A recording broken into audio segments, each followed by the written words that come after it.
Welcome back to another episode of Life with Lamb. Today I'm here with Anthony. Hello. How you doing, man? I'm doing good, doing great. That's good. It's nice to meet you in person. Likewise. We've just clicked. Yeah. I was actually texting Trang earlier today because I listened to an episode, which is the one that came out today. Yeah, it was just funny how these small events line up and then collapse onto each other, and you getting this mic. Was it this mic? I don't know. It was it's one of them. And then I followed you through that, and then we just interacted every now and then here we are. Definitely, man. It was refreshing to see another Asian with a mullet. Oh yeah, dude. I've been called the Asian Chopper Reed because of it. It used to be crazy, man. I'm glad I trimmed it. I see the the green profile picture. Yeah. That was the height of it. Yeah. It's more dialed in, but it still Yeah. looks, party. What is it? Business at the front, party at the back. Yeah. Yeah, love it. Let's dive straight in. You've put in the guest form sheet that I normally send out, and definitely sent that early and well in advance with you. But you've just mentioned here that you can predict people's future with a napkin and a pen. Oh, yes. What is this about? I'm so curious. Okay. I was saying this before. It's really fun. So I will give credit to a former mentor of mine. His name's Vin, incredible communication teacher. And is this the Vin? Vin Zhang. Zhang. Yes, Vin Zhang. I want to meet him one day. Oh man, I was like, I've got his number. I'll call him right now. I won't do that. He's probably busy. So yeah, exactly. Yeah. He's very busy. He's cooking it up at the moment. Anyway, this is a podcast about you. Yeah. Okay. So I will give credit to Vin. He's the one who introduced me to this, and there's his own story behind it. But I recently applied it at my own workshops with my own clients, and essentially, if you grab a napkin, I could foresee your future. I could sort of foretell what you'll be good at. And here's how it happens. So, for example, for your listeners, let's say I've got an invisible napkin and I hand it to you. You've got the napkin and I give you a pen. And I say, Jaden, what are the 3 things you spend most of your time on right now? And you could verbally tell me. Alrighty. Probably gym, podcasting, and study. Gym, podcasting, and study. And then out of the week, I'm not a maths guy, but out of the 24 hours a day, how much time do you spend on each of those roughly? Out of the 24 hours in a day. Okay. Yeah. Let's go 3 hours podcasting, editing, getting graphics up, looking at all the content and everything that needs to be published. Study, let's just say 2 hours. We don't give too much. And then gym, I guess 2 hours as well. So how many hours for podcasting? About 3. 3? And then what was the gym? 2 and 2. So 2 for gym, 2 for study. Yeah. And then the rest of your time? Probably working as well. So working. I'd say that probably takes up a bit more, but. And how much time is? So it depends. Let's just say it's a 7 to 8 hour shift. Okay. Yeah. So that's about a third of your day. Yep. All right. So work sort of takes up the bulk of that. Mm-hmm. And we'll just focus on the day, but if we were to extrapolate it to the week, it would be obviously different, but I'll focus on the 24 hours. So essentially the concept is you've gave me the 3 things you spend the most time on. Number 1 is work. And that takes up 33% of your day. And if we, covered the week, it would be around 33% or a third of your week. So here's how it works. I look at those 3 things that you've listed. We put a percentage on it. And then I go, all right, there's a 33% chance that you're going to be a really good worker for the rest of your life. If you continue this way, if you choose that path. And where do you work? Lululemon. All right. And if you do decide to continue that career path, there's a 33% chance you're going to be a really good Lululemon worker. And that's great if that's what you want to do. And then gym, you said there was about 3 hours. So if I was to literally put this in a calculator, there's a 12.5% chance that you're going to be a really good gym goer.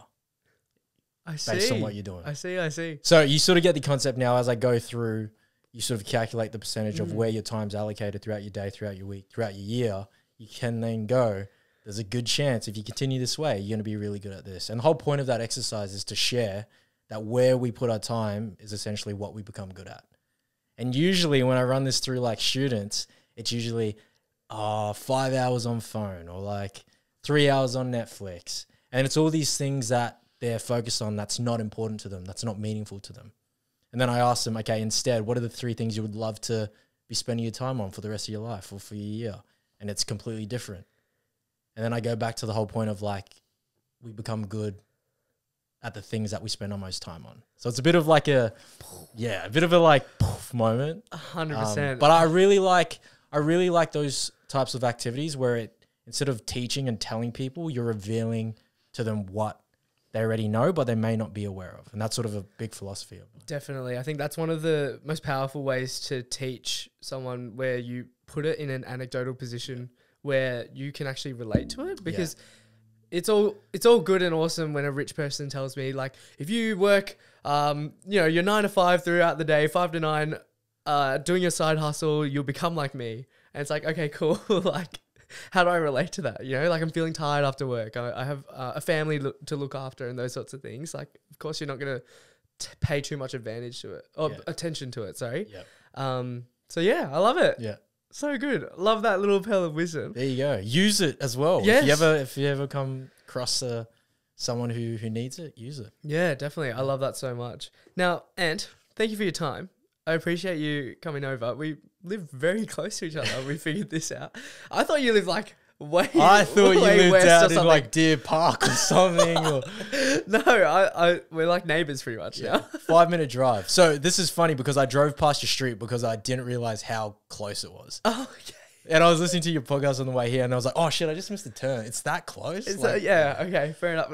Coffee catch-ups. We love it. for sure. Talk to us a bit about yourself. Yeah. You've expressed this wonderful sort of piece of information and a learning piece. Talk to us a bit about yourself. What do you do? Yeah, so I've sort of hinted there's a teaching component to what I'm doing now. So essentially, if I was to put myself in like a pigeonhole for your listeners, it would be I'm a personal branding and storytelling coach.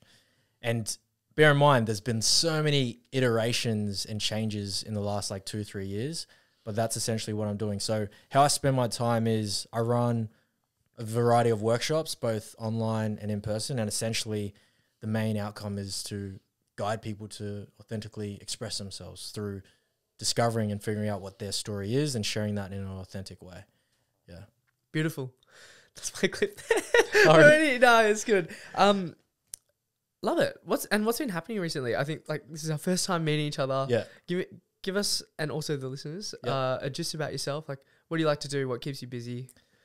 Okay, so apart from like the teaching and the running the workshops, I'm a big adventure guy. Like if you like come across my page, you'll see me doing some like random out of the ordinary things. So, I mean, the last 12 months have been really big in terms of life experience. So getting free diving certification this year.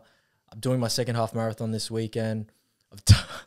It's so weird every time I like say this again, because I never in a million years thought I would be saying this type of stuff, but I like have done the stand-up comedy thing. I've done multiple open mics around Melbourne, and right now I'm doing improvised comedy. So yeah, I've done a few terms of that, and then every few times a month I'll get on stage and do improvised comedy, and that's just to build the muscle, public speaking, communication, but also that courage muscle as well. Yeah, definitely. You speak very well and eloquently for yourself. Oh, thank you.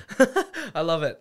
Has it always been like that? I think these are topics that, firstly, as a male, but then secondly, as like an Asian male, like self-expression, being entrepreneurial, teaching as well. Yeah. Those are some aspects that like don't normally pop up in the sort of Asian demographic. Yeah. Can you talk to us a bit about like your upbringing, where it all started? Yeah, for sure. So I'll start from the beginning. So, I mean, I'm a big superhero guy. So like every good comic book story, every great movie or hero story, they start with a location. So my location started Darwin, Northern Territory. Bit random, but I was born and raised in Darwin, Northern Territory. I was a kid that was really loud, playful, cheeky, and I had a big fascination around YouTube.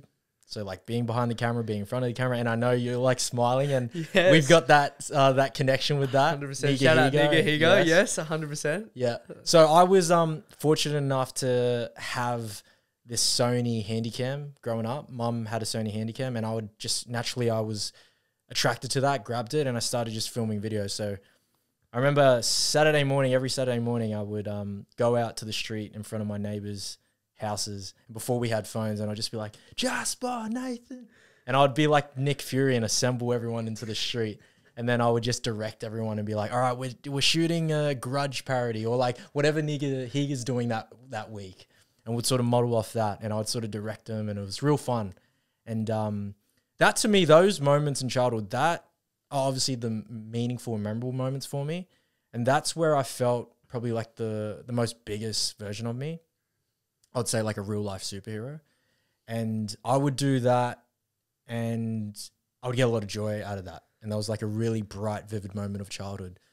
But as I did that, and as you grow up and life gets a bit more serious, and then you're told to do certain things and focus on school, that happened. And then also I would come home and there would be issues at home with like parents, and like just for a bit of context, like I would come home in Darwin when the light posts come on, when it's dark, that's your sort of signal to get your ass home. Otherwise you're going to get a beating. Curfew. So I would do that and I'd get home, and as I would get home, like the house was like a bit dark, and the furniture around the house would be displaced. And essentially my parents were just like fighting. And one thing you know about me is growing up, my biggest fear was first my parents dying, and then second my parents splitting up. So as a kid, trying to process that is like pretty hard to sort of come to grips with.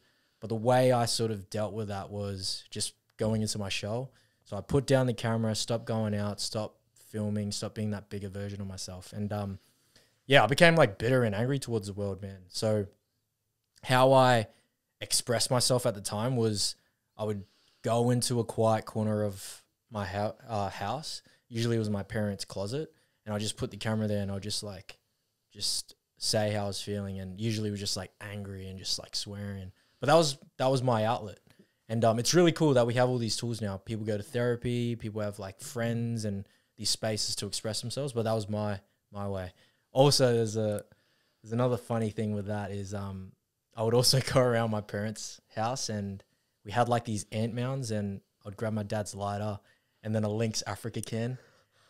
Oh my God. Bro, it gets dark, man. Wow. And okay. I would obviously make this like mini flamethrower if you know what a lighter in an aerosol can do. So I'd light these ants, man. I'd be like mad, and I'd just be like, like a psycho. But again, that was just me trying to feel significant, trying to feel big. And it was to take it out on these small little ants. And so full circle, growing up, finish year 12, take a gap year, trying to figure things out. What's the next step? And I find myself working graveyard shifts at a office job, just like a call center. And I was doing graveyard shifts. So graveyard shifts, for those that don't know, it's 11 p.m. to 8 a.m. So it's just crazy hours. And it was me and this other guy. He was sleeping and he was on break. So it was just me in the office, and I watched like 3 seasons of Game of Thrones, and I was like brain dead. So all I could do was just like look outside the window, and there was like one light in the distance in all these like skyscrapers. Only one light turned on, and I was like, damn, like this is like my existential moment. I was like, damn, there's only one light there, and it's almost like I'm looking at myself. And then I look up in the sky, like big vast sky, past midnight, and there's only one star in the sky. And then I start to like piece it together, and then I'm just like, fuck, that's me. Like I'm alone. I'm tiny.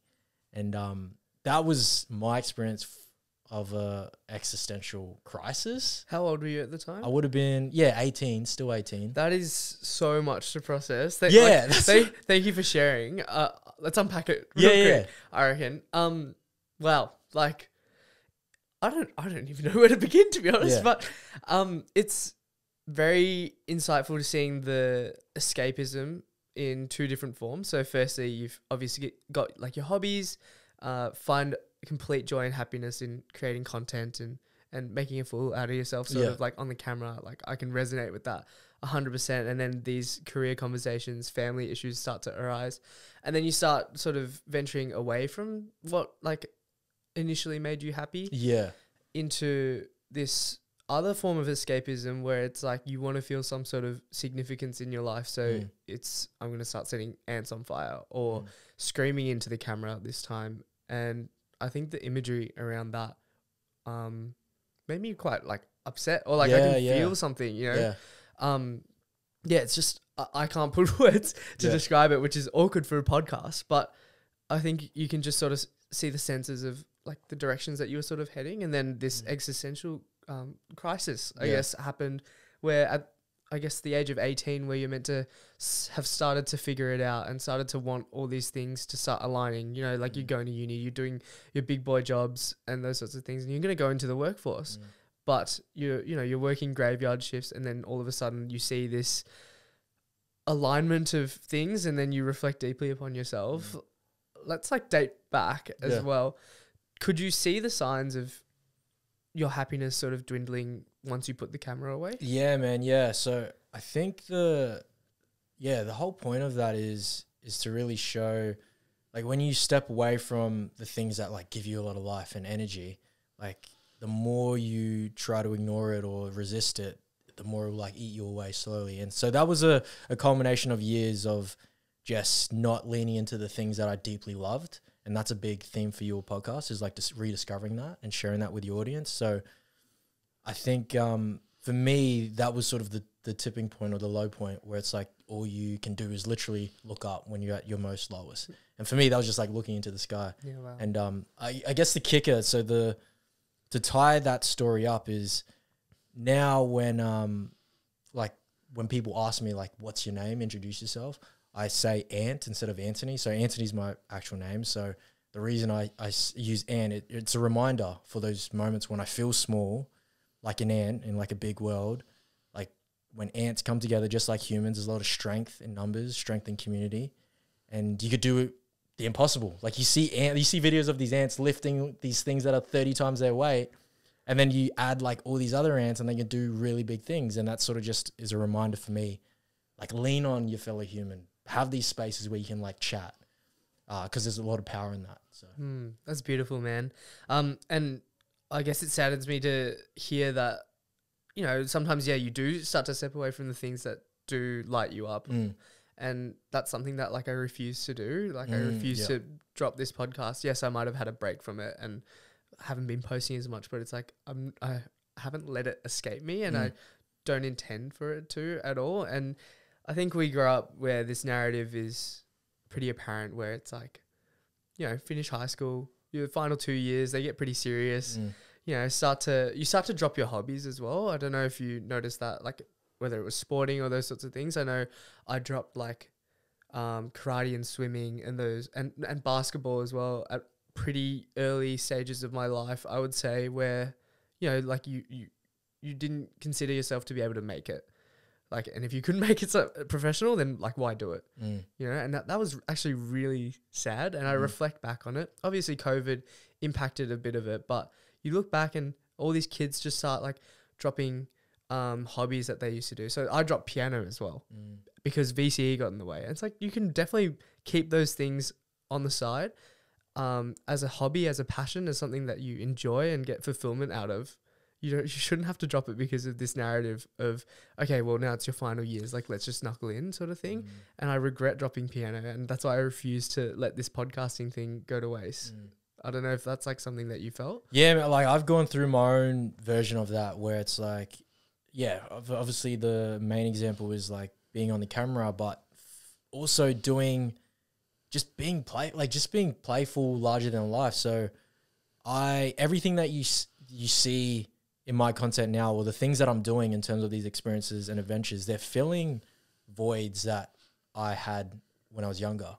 And I feel like naturally you get to a point where you're like, oh, I don't know what my values are. What do I value in life? And I'm like, the hints are there in our earlier years, because, I feel like the voids that we have from our youth end up becoming big values of ours.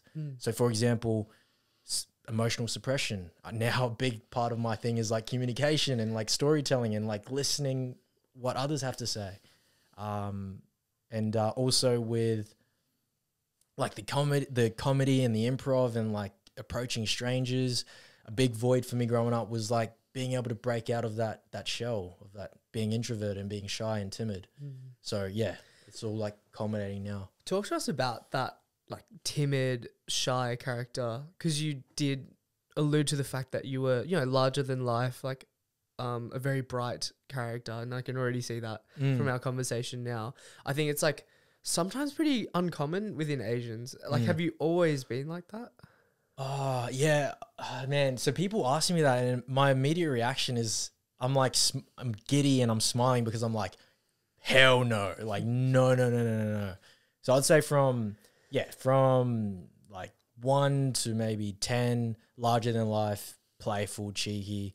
But then going through middle school, high school, like you lose that, you attract and you're trying to like please people and you're trying to like make it up the social hierarchy and then you lose that.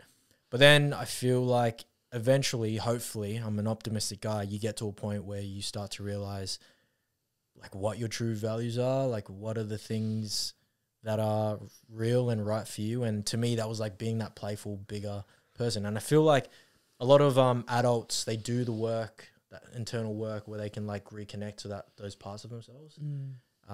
So that's why like everything I do now is in line with all those things that I valued as a kid. Definitely, man. I'm gonna interject here and like talk about my experiences. Go as well. for it. I was a very shy kid, I reckon, growing up, and then it was sort of like year 4 I started to find my voice, and my parents were like having parent-teacher interviews with my year 4 teacher, and she was like, yeah, like Jaden's finding his voice and everything, and then started dabbling into like leadership opportunities in like year 6, and then year 7 sort of carried that persona in, even the YouTube stuff as well. I think that like very much was something that I was like, oh my God, like I love YouTube. Like this is so cool, making content and everything.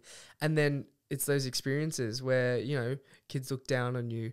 They're like, oh my God, like he creates content. That's so weird. Like all this judgment and everyone's just looking down at you. And there's like the bullying aspect. So I stopped uploading videos and I stepped away from that camera and then started subscribing to this social hierarchy race that is high school. And yeah, it's just like weird to reflect back on because, you know, you see all these hobbies start to dissipate because of what other people are projecting onto you. What was some of the, I guess, tips that you had to navigate this? Or is it all just like upon reflection, you've recognized it and now you're sort of doing these social experiments or doing these, you know, like stand-up comedy initiatives and gigs to relive that sort of experience in a better way? Is that something that you're doing? Yeah, so I guess to answer the first question is like the tips, loaded question there. No, all good. The tips, the guidance, like how do you first make that change? And I think the simple answer, it always goes back to, first of all, having a level of awareness first, because we operate on the day-to-day. 95% of our operation is like unconscious to us. So for me, I had no other choice but to have a moment to myself of like stillness and solace so I can actually listen to my own voice for once. And I think at the end of high school and early uni, all I was doing was trying to make the external noise and distractions even louder. So I didn't have to deal with the things that were bubbling up because I knew they were there. Like I knew there were certain things of like, Anthony, you shouldn't be doing this. Like, you know you're better and all of that. And we all have that true voice, but it gets like muddled and suffocated by all these external distractions, adults telling us what to do, friends, family, all these influences. So and also this is a bit of a counterintuitive answer because I feel like in order for you to change or for anyone to change, you almost have to reach that breaking point, that point where the pain to remain the same outweighs the pain to change. So my moment of that was second year uni. And I was dorm room, was just like drinking my life away, smoking, just doing all the things that I know I didn't want to do, but I was doing it anyway. And health was shit, mental health was shit. And that was just the moment for me where I was just like, okay, I need to just take a breath, step back instead of trying to move forward at speed. And it's almost like a maze. When in that moment, it was almost like a maze. The more I tried to like move forward and run at speed, the more I got lost. So I was like, I need to just take a step back for a second. Yeah, love it. It's that escapism topic again. Yeah. Where you dabble into, maybe it's just like passively going through your uni course just to satisfy like externalities and outside noise, or it's like you dabble into alcohol and drugs. Recreationally or obsessively to escape like this noise. Can you describe the feeling of what it's like to possess this sort of passion and feeling of you're better than this, or this isn't something that's like meant for me? What's it like? I feel like I personally believe we all have that within us. But I feel like for us to really listen to that, people can call it the intuitive side, the authentic voice within us. I feel like in order for us to really amplify that and allow that to be louder, it's counterintuitive. We also have to learn to make peace with our darker sides that we have all this shame about. And I feel like that is the essence of what personal development is, and like inner work is like not just doing the gratitude and the positivity and making that the thing. It's like both. You've got to make peace with both. Because if you're escaping the negative, you're still escaping. So it's got to be an act of both. But yeah, it's coming to terms with all the sides that you haven't fully accepted within yourself. Definitely.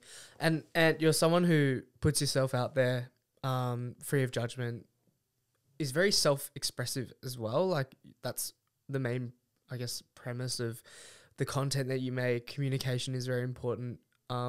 However, like I'm under the impression that a lot of first gen or even like immigrant Asians don't possess these sort of qualities. Where did you learn the qualities from, and sort of like how did it arise? Because I guess I don't know many stories where someone like yourself is putting themselves out there and pursuing something that they're very passionate about. Yeah, that's a really good question. Can I just be honest real quick? Like, this still feels so surreal for me. Like the fact that you frame that question, like you're self-expressive and you're doing this, it's still so new to me that this is like a part of me. Like, do you sort of get what I'm saying? Like sometimes you might wake up and be like, holy shit, like I'm about to do 80 episodes of this podcast. Like I've been doing this podcast thing. Like I'm doing it. So I just had a moment like that where I was just like, wow, yeah, okay. Yeah, so how I got to that sort of thing. So going back to my point of the thing that we lack or that we're missing in our youth starts to become a big part of what we value in adulthood. So self-expression was a big thing. Learning how to talk about myself was a big thing. So I really struggled with the whole question of, even the simple question of like, how are you? How's it going? So uncomfortable because I'm like, oh, I have to think about myself. Damn it, I hate that, right? Which I've practiced and then gotten used to being like, no, introspection's good. Self-reflection is good because the insights are there. And the insights allow you to make better informed decisions about your life. So it started with that, but with the self-expression piece and the storytelling piece, that is essentially why I focus on that now and why I'm on this path of like mastery in terms of like how to be a better communicator, a better listener, and therefore a better storyteller, because I didn't have the tools, or I didn't have the awareness, or I didn't know how to do that as a young person. And yeah, going back to the family topic, I didn't have a reference for that. And we can go into that. Yeah, of course, if you want to. So yeah, what was the family life like? Obviously, you know, your parents were fighting, as you said before, which is not the best environment to grow up in. Where were the times that you could sort of express yourself, if any? The expression piece. Yeah, so growing up, so your question was around how did I navigate that period where it's like uncertainty in the household? Where did you express yourself? So mine was definitely reverting to the camera where I felt safe and just speaking. And I actually did that in that second year of uni where I felt like at my low point. I actually did that again. So it was really cool. That was my form of therapy. And I guess the reason why I've made self-expression and storytelling a big part of what I preach is there was a moment when I was a teenager and I was at my auntie's place and we were just having a family dinner with a bunch of relatives, and it was end of dinner. People were having their tea and coffee, a few wines and stuff. But I noticed my dad was sitting across from me at a table, and he was sitting down with an older cousin of mine. And at the time I was an angsty teen, didn't want to like hang around the adults, or just minding my own business, ignoring everyone. Classic. But I noticed my dad have this like weird bodily reaction. And at the time he was experiencing health issues. So in the corner of my eye, I see him like slump down and his head falls into his palms. And I'm like, oh shit, did he just like stroke, heart attack? and I'm sort of a bit like alert now. And my older cousin's sitting in front of him and he's sort of not responding. And I'm like, what? So I'm sort of just like trying to figure things out. I later learned that my older cousin asked my dad just a simple question of like, do you miss them? And what he meant by that, what he was referring to was like, do you miss your parents? So I later learned that he was having a conversation with my older cousin about his upbringing and his family. So when he asked my dad, do you miss them? Again, it sort of prompted my dad to reflect and think about the memories with his parents. And the reason why he slumped in his lap, because he started bawling, like he started crying because he realized he didn't have many memories or meaningful moments or stories to share about his parents. And that, and that sort of showed up in the way he reacted to that question. So that was a moment for me where I realized something within me had to change. I had to be more open and curious and interested in my dad in order to learn more about myself. And I was like, I also don't know many stories about my dad. And I don't want to get to a point in my life where I have that same reaction. And my son's like looking at me across the table and being like, damn, dad didn't know anything about his family. So that was a turning point for me where I was like, no, I have to be more interested. Storytelling needs to be a big part of my life. That was fucking beautiful. And I think like not many sort of Western people could relate to that. I think a lot of the Eastern and Asian listeners could definitely resonate with something like that because, I personally, I love my parents to bits, but sometimes the conversations are so surface level. Sorry, mum and dad, but they can be so surface level. And it's this, whether it's this cultural thing or whether like I don't have the tools to communicate properly or ask the right questions or vice versa. It's beyond me, to be honest. And sometimes like I ask my mum about her mum and I don't know if this is going to get too personal or not about family, but she gets really upset about it. And I ask her why, and I guess she regrets not being as close to her mum, who has passed like about a decade ago. But that stuff really hit me. And I think like when the way you speak about it, it makes me very like aware and self-aware about the types of conversations and stories that I want to be talking to my parents about. So do you have any like I guess like advice about how to communicate with your parents in that way or with anyone at all? Yeah, 100%. So first of all, I want to say I deeply relate to that thing that you shared about not feeling that you could break the surface level conversations with your parents. And then therefore it starts to feel like an impossible task of like, oh man, I have to call my parents again. Like I live in a state, so my only form of communication is through phone, FaceTime. So there was a point in my life when I was in uni and I made the commitment to myself to make sure to stay in contact with my parents despite being in a different state. But man, like you said, every time I got on the phone, surface level conversations, and it's just become so painstakingly numbing to the point where I'm like, I'm wasting my time. I'm wasting their time. Why are we still doing this? So it got to the point where for maybe a year or 2 years, I stopped calling them. We didn't have that point of contact and we lost contact. And that, again, it tarnished our relationship. But then I realized when they asked me, how are you going? What's up? Tell us what's new. I also couldn't say anything. I didn't have answers. So that was sort of a big slap to my face being like, wow, I'm a hypocrite.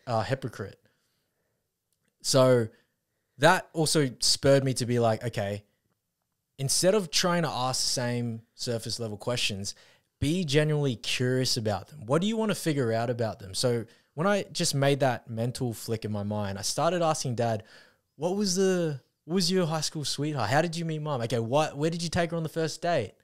Like all these small moments. And as I started unraveling that, Dad starts to open up and he's like, oh yeah, this is my best friend. We did this. And I start to learn about him, but also I see the change in his tone. It starts to be a bit more brighter and a bit more invested and interested. And I see he's having his form of self-expression, and it becomes therapy for him. And that like builds even deeper connection between me and my dad. And that's honestly how I started to rebuild that relationship with my dad. I love it. Like, I reckon I'm going to start tearing up if we start talking more about it. Like, it actually makes me so emotional, those sorts of things. Because I don't want to leave this planet not having known, like, a single thing about my parents on a deeper level. You know, and it's a maturing thing, maybe, because, you know, like you said, angsty young teen, like, oh, why his dad got his hands in his, his head in his hands sort of thing. So, yeah, it's terrifying, man. Like, these are your birth givers, and sometimes we obviously don't have the privilege of having a really good relationship with them, like whether it's because of them fighting or domestic abuse and those sorts of things. But it's like, where are we making the steps to foster a really powerful relationship with our parents? I think it's so important. But again, bringing the Asian themes back into it, it's like the form of like expressing love is through sliced fruits, through acts of service, like driving you places, but it's like in silence and those sorts of things. So these things are like popping up in my head now, where I'm just thinking like, holy shit, like my parents are doing this for me as well. And yeah, it's such an interesting conversation, man. Yeah, such an interesting one. Yeah, man. I mean, it does, because as much as we like to sweep it under the carpet and not think it's affecting us, it will bubble up subconsciously and until it shows up in our day-to-day life. And for me, showing up in relationships, I couldn't like tell my friends or loved ones how I felt about them. It felt weird. So I had to escape through substances to be able to do that. That's not healthy. So it manifests in all these other problems in your life, to the point where you do reach that point of like, the pain to remain as I am outweighs the pain to change. I need to change. I need to do what's required. Yeah, definitely, man. Far out. I'm like stumped now because I don't know where to go with this. All good. I will say one thing that I've started to implement when I do talk to my parents now is I document. So as I'm FaceTiming them, as we're talking about their personal life, but also exchanging stories and reminiscing, I'm making notes. Like, I've got my notes app open and I'm taking bullet points, because I'm noticing as they share more about their story, I'm like, this is where the entrepreneurial thing comes in. This is where that piece of humor comes out. And it gives me a sense of identity and belonging. And I'll share this with you. So I actually did a bit of a research, and I found this like study around storytelling. I shared this in a recent workshop.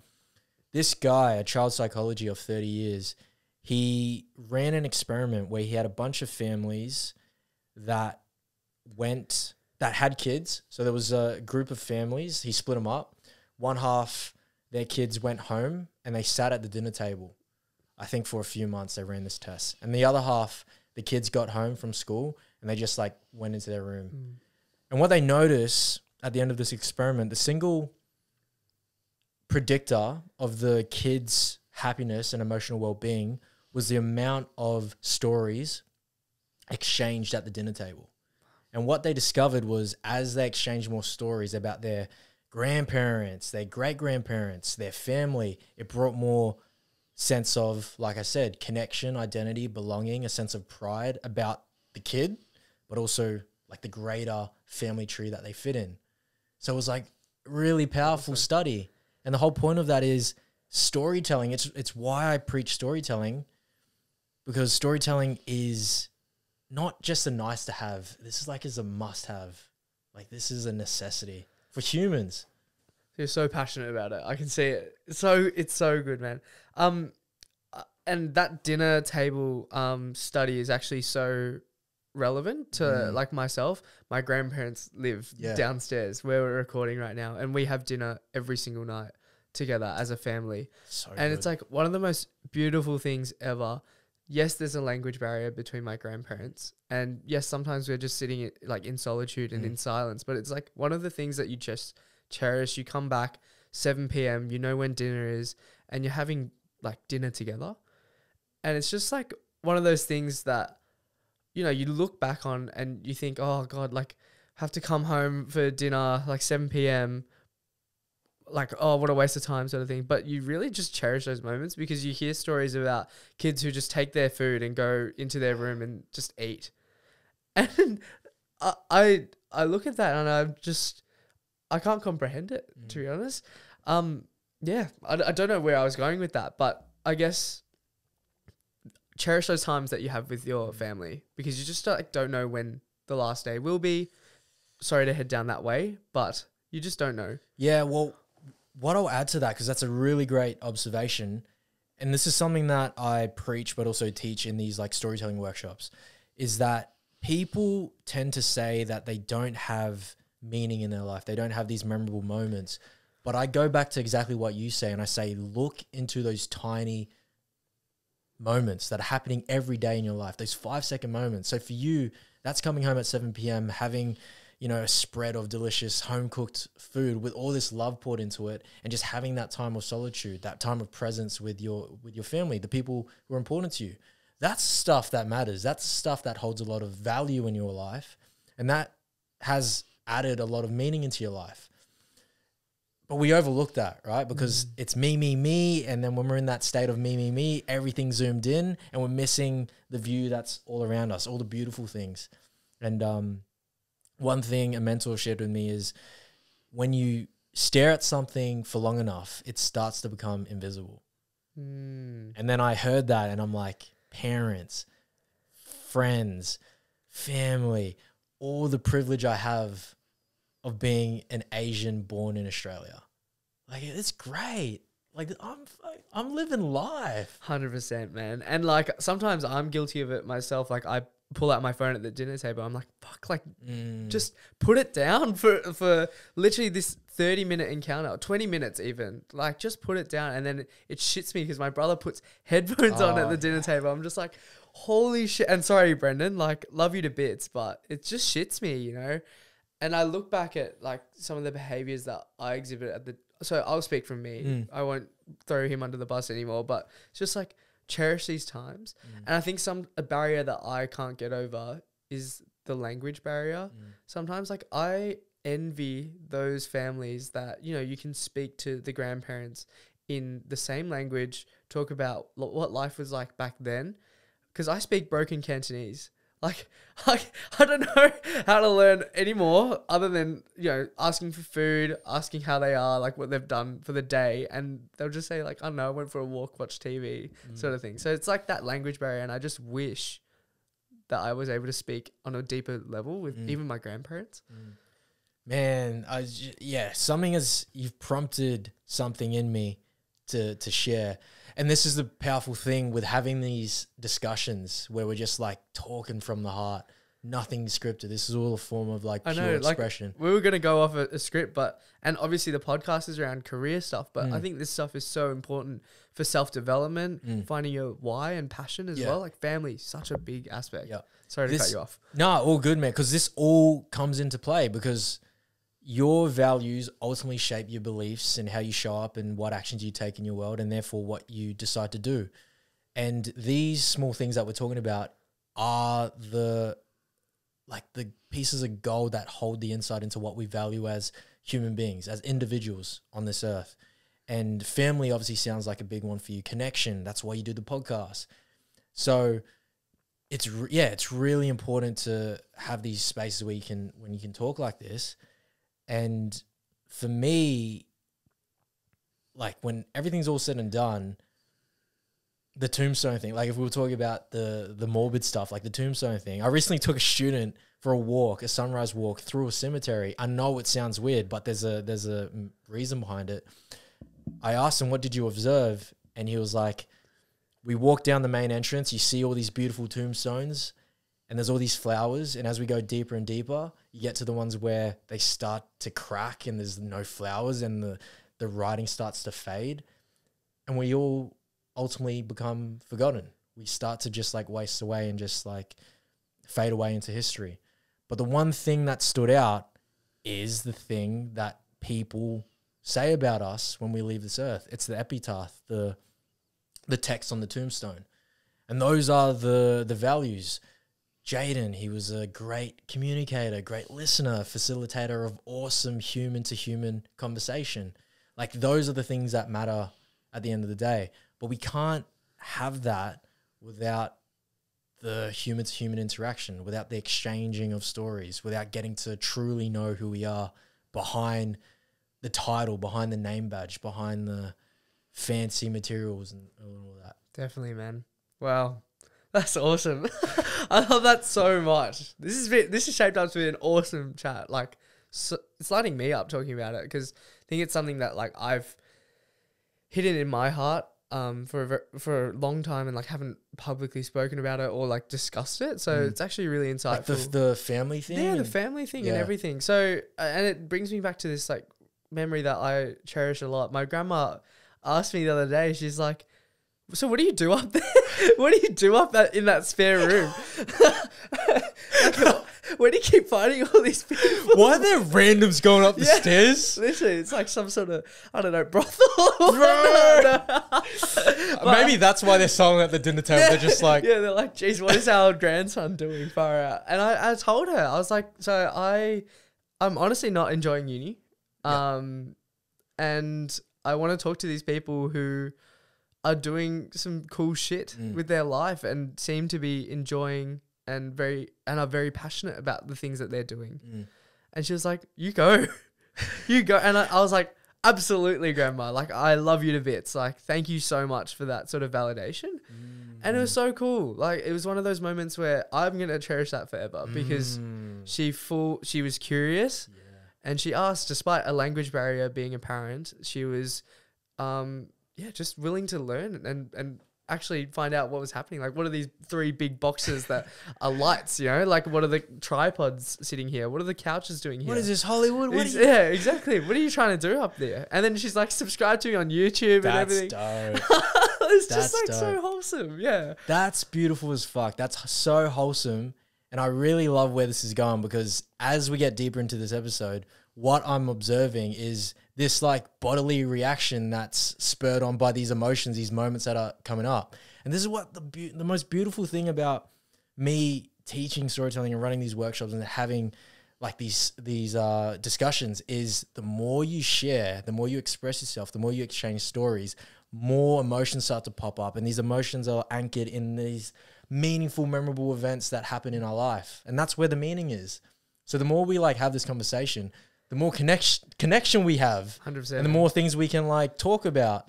And it's beautiful because as you share the stories about your family and your grandparents and all these beautiful stories, I'm having this visceral reaction going, oh yeah, this story about grandma and this and that.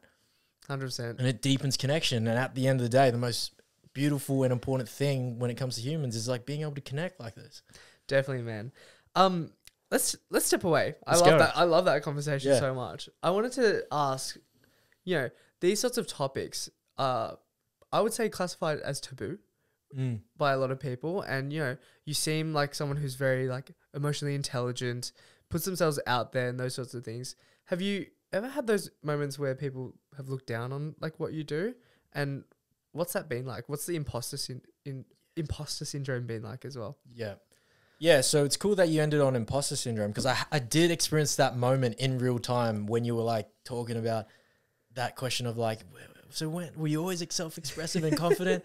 I had that moment of imposter syndrome where I'm like, wait, whoa, that feels foreign as because I've only just fully started to step in and lean into all of that. Like I said, the last like 12 to 18 months.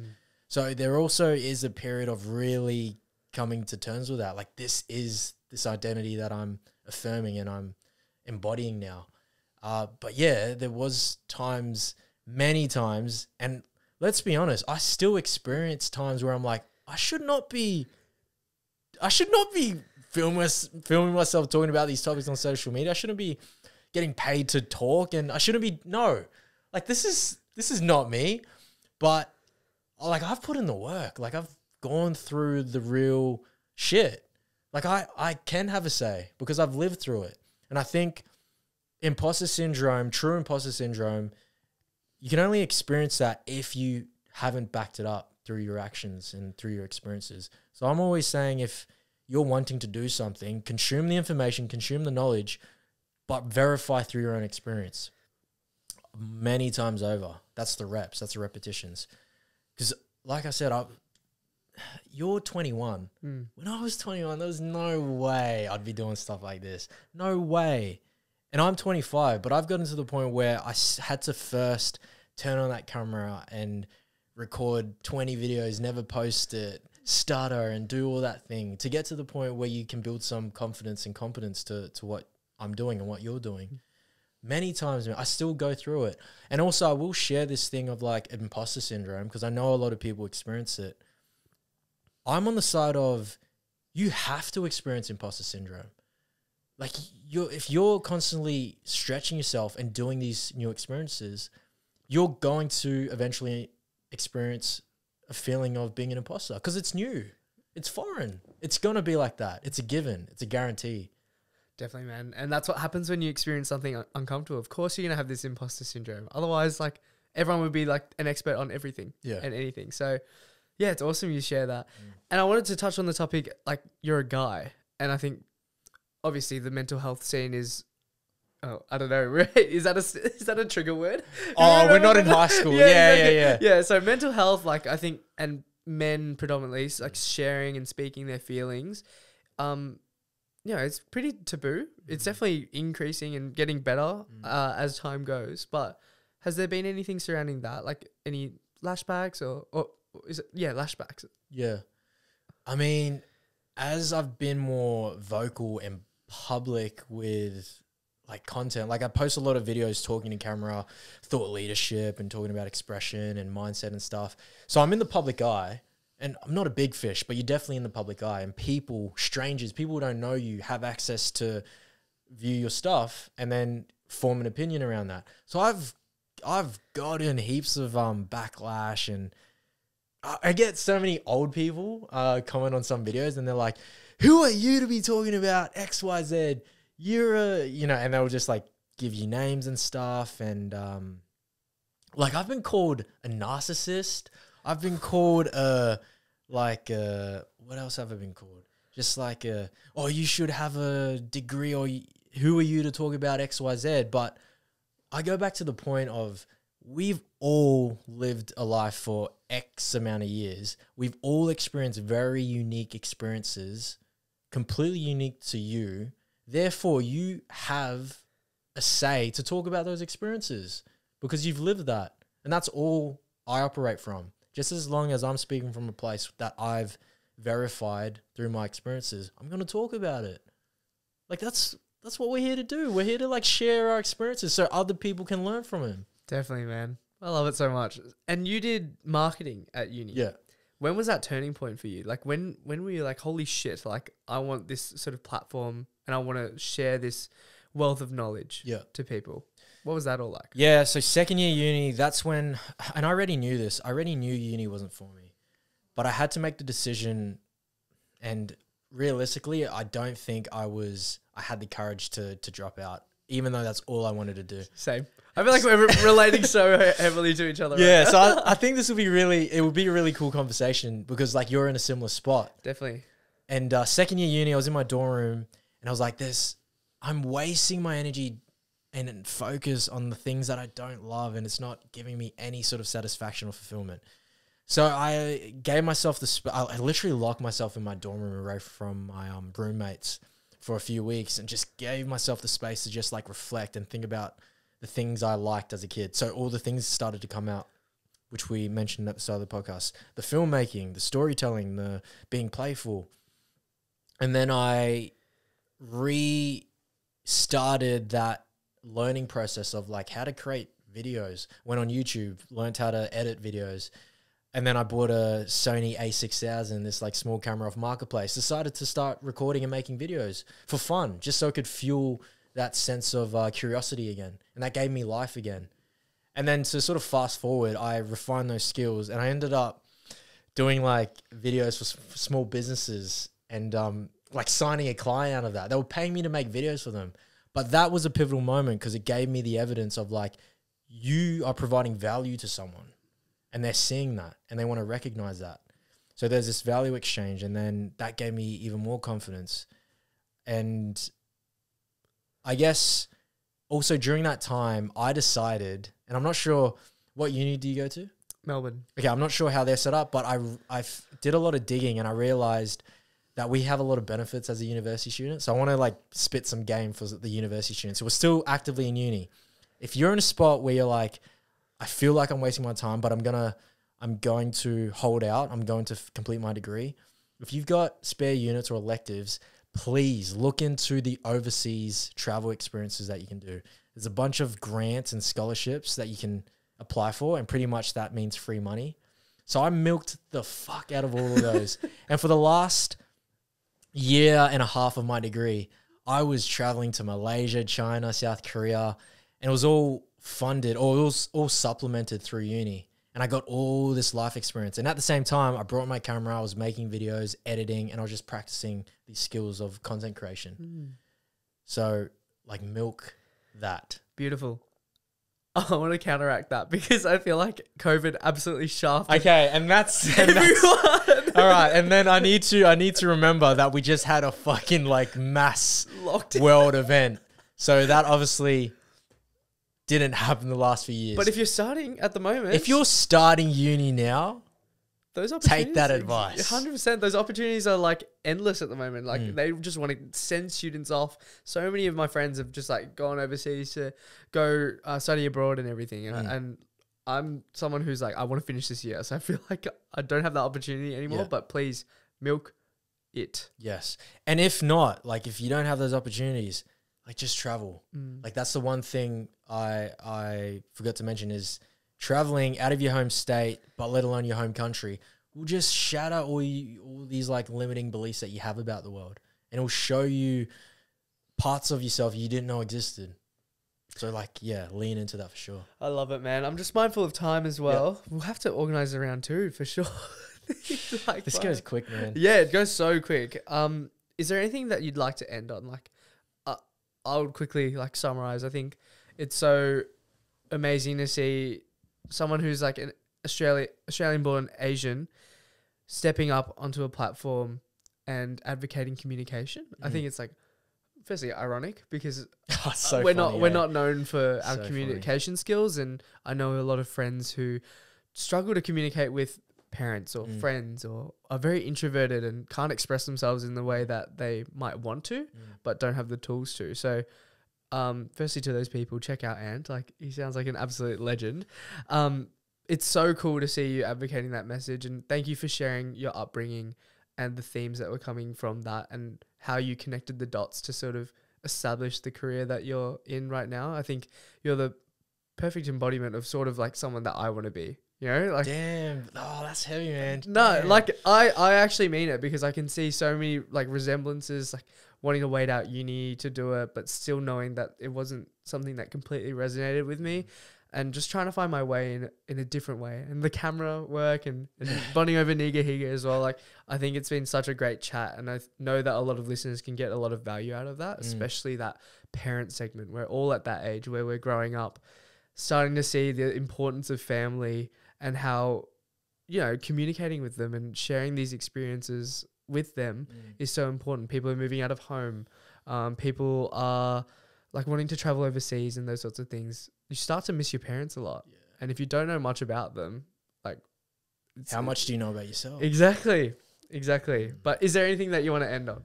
Oh, I guess the only thing is just like, I've thoroughly enjoyed this chat. And I will say there is an affinity towards you, because I see a lot of that inner kid, that inner ant in you.